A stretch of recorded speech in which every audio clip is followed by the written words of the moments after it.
একদিন এমন সময় আসবে, এই আকাশ আর থাকবে না, এই জমিন আর থাকবে না, পাহাড় পর্বত সব গুড়িয়ে যাবে, সূর্য চাঁদ তারা সব নিভে যাবে, সমগ্র সৃষ্টি এক জায়গায় জমায়েত হবে।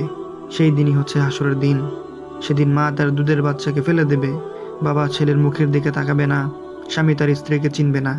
সবাই ছুটবে শুধু নিজের জান বাঁচানোর জন্য। কান্নায় আকাশ ভারী হয়ে যাবে, মানুষ আর্তনাদ করবে, ইয়া রব্বুল আলামিন, রহম করো, রহম করো।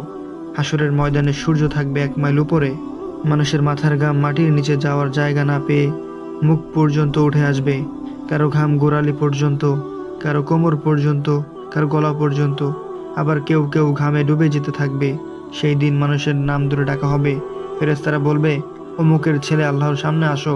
তখন কেউ কারোর সাথে থাকবে না, মায়ের মায়া থাকবে না, ভাই ভাইয়ের খবর নেবে না।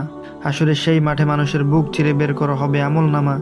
যাদের ভালো কাজ বেশি তারা খুশি হবে, আর যাদের গুনাহ বেশি তারা বলবে, হায় আফসোস, ইস যদি আমি দুনিয়াতে ফিরে যেতে পারতাম। কেউ কেউ নিজের হাত কামড়ে বলবে, হায় যদি আমি অমুককে বন্ধু না বানাতাম, সে তো আমাকে নামাজ থেকে ফিরিয়েছে, হারামের পথে নিয়েছিল। সেদিন মানুষ কান্নায় ভেঙে পড়বে।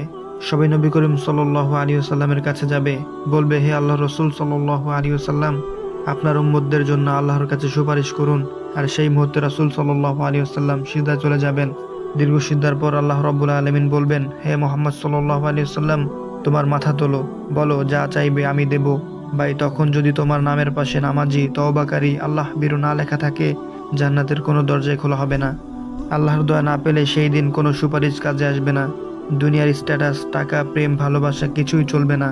তখন তুমিও কান্নায় ভেঙে পড়বে, ডাকবে, হে আল্লাহ, আমাকে মাফ করে দাও, আর একটু সময় দাও, আমি এবার নামাজ পড়বো, কোরআন পড়বো। কিন্তু সেই দিন আর আসবে না। তাই ভাই, আজও সময় আছে, জীবিত অবস্থা আল্লাহর দিকে ফিরে আসো, কান্না করে নামাজে পড়ো, গুনাহ ছেড়ে দাও। যে নামাজের ডাক আজ অবহেলা করছো, সেই নামাজই তোমার জান্নাতের চাবি।